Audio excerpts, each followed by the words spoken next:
Guys part 3 একজন লিখেছিল, এখন পার্ট 3 করছি। আপনারা যেটা দেখছেন আমি বাংলাদেশে এসে বলছিলাম, দেখুন গাইস এদিকটা একটু ভুলে গেছিলাম, এদিকটা যে ওয়াল ছিল এমনি কেরাটাই চালায় আমি জানেন দূর থেকে কি মনটাই খারাপ করে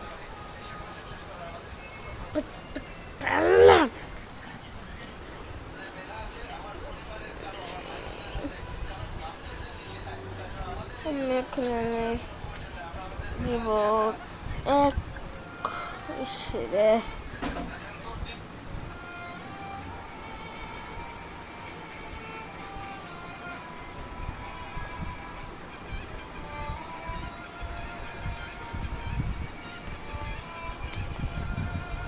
এখন মেনে নিয়েছি।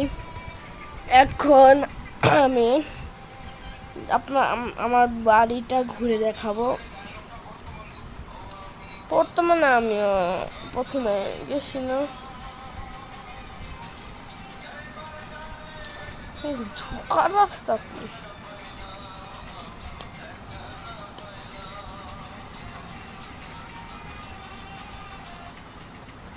পাইছি রাস্তা।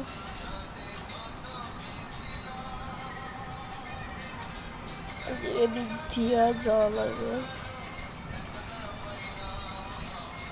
দেন আমার বাংলাদেশের বাসা ঠিক এরকম দেখতে।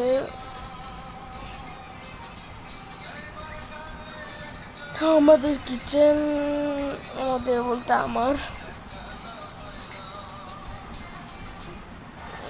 কিচেন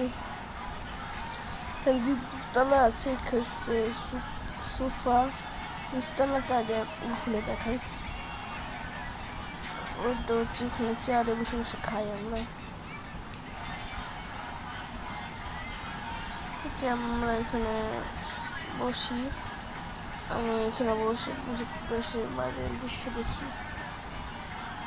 আর এইখানটা আমি বসি, এমনিতেই বসি। একটা এই দুনিয়ার মধ্যে একটা এনপিসি পর্যন্ত জানেন আপনি, দুনিয়া বলতে এই বাংলাদেশে একটা এনপিসিও পাইতেছে আন্দোলন করে মনে গেল নাকি উপরে উঠতে পারি। কিন্তু তোমার এই ভিডিওর মধ্যে দিছে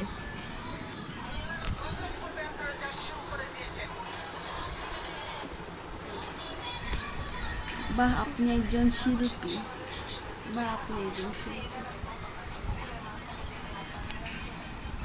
এখন আমি একটু দেখাচ্ছি আপনি, এটা হচ্ছে ড্যামেজ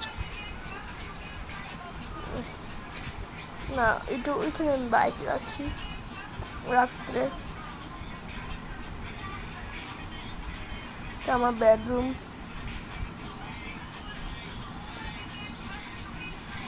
টিভি অন করা যায়। এই দেখুন এখানে ভলিউম আপ,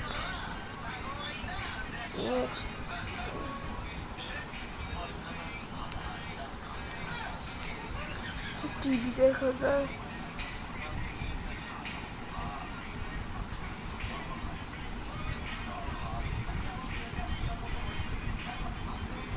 টিভি ল্যাপটপ নয়,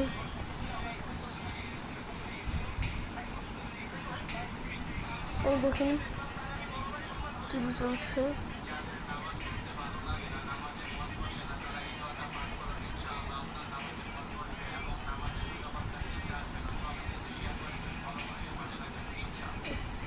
বোর্ড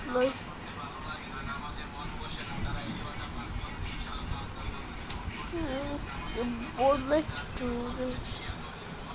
সুন্দর। কার্টুনটা তো দেখতে সুন্দরই, কার্টুনটা তো অনেক সুন্দর,